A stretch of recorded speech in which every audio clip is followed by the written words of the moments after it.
السلام علیکم ناظرین، ڈرامہ سے نمک حرام کی نیکسٹ آنے والی قسط میں ہم دیکھیں گے کہ مرید اپنی ماں کی قبر پر کیوں جاتا ہے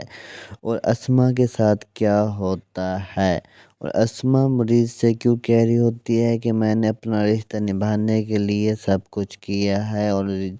یہ جو رشتہ ہے یہ محبت مانگتا ہے اور میں نے محبت بھی تم پر نچھاور کر دی ہے۔ اور مصطفیٰ بھائی اور مرید آپس میں کیا باتیں کرتے ہیں، اور مرید کیوں کہتا ہے کہ جب جنگ ہوتی ہے تو کسی اپنے کی قربانی دی جاتی ہے، تو کیا مصطفیٰ کا قتل ہونے والا ہے یا نہیں؟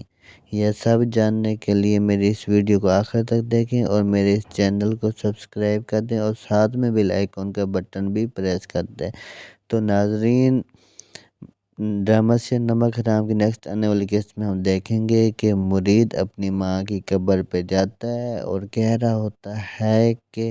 ماں بہت بڑا ظلم ہو گیا ہے اور اسما بیگم کے ساتھ ظلم ہوا ہے۔ تو اس کی وجہ یہ ہوتی ہے کہ امین قریشی کو حقیقت کا کچھ پتہ چل جاتا ہے کہ اس سب کے پیچھے مرید کا ہاتھ ہے، تو وہ اپنی بیٹی کو بلائے گا اور اسے کہے گا کہ اگر تم اپنی زندگی سکون سے گزارنا چاہتی ہو تو مجھے سچ سچ بتاؤ،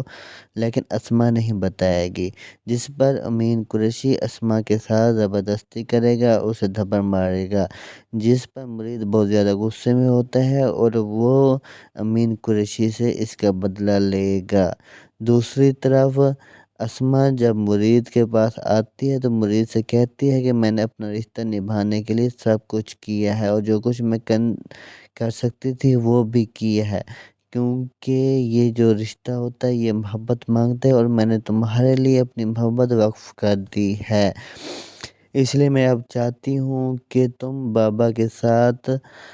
انتقام کی آگ ختم کر دو اور ان کے ساتھ ٹھیک طرح رہو۔ تو مرید کہے گا کہ میں ایسا نہیں کر سکتا، کیونکہ جب میری ماں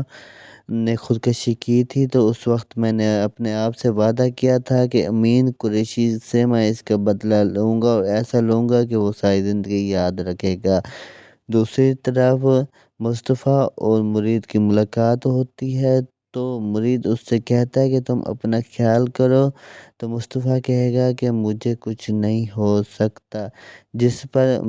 مرید کہے گا کہ جب جنگ ہوتی ہے دو فریقین کے درمیان تو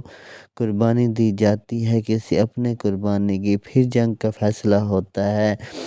اور اس لیے مجھے جہاں تک لگ رہا ہے کہ تم اپنا دفاع نہیں کر رہے اور امین قریشی کو تمہارے زندہ ہونے پر شک پڑ گیا ہے، جس پر مصطفیٰ انڈر گراؤنڈ تو نہیں ہوگا لیکن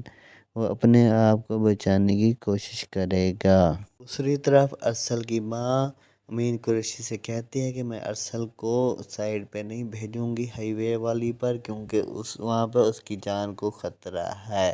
تو امین قریشی کہے گا کہ میں بھی تو وہیں جاتا ہوں، لیکن اس کی ماں کہے گی کہ میرا اکلوتا بیٹا ہے اور میں نہیں چاہتی کہ اس سے کچھ ہو،